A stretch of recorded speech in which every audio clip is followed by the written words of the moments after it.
Okay, for those looking to get a piece of cardio equipment, just want to do a quick sound test comparison of a Concept 2 rower versus the Schwinn IC4 bike.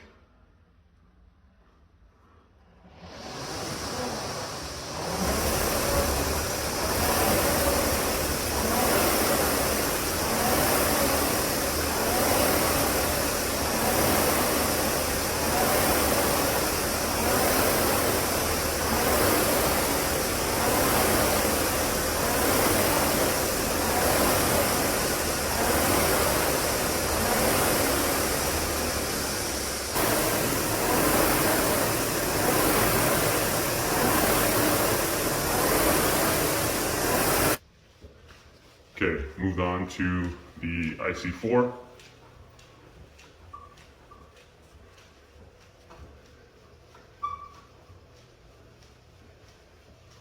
The frame is really solid. You can see there's no wiggle or anything like that.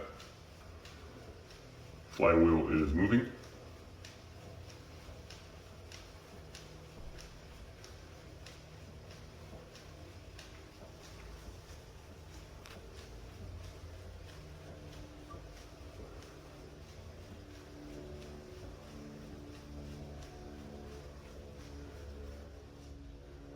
So compared to the Concept 2 rower, if you're looking for the quietest machine, hands down, it would be the Schwinn, just because of the magnetic resistance, because it's not a fan resistance with a damper on it. So if you're in an apartment and need something quiet, would recommend the Schwinn over the rower.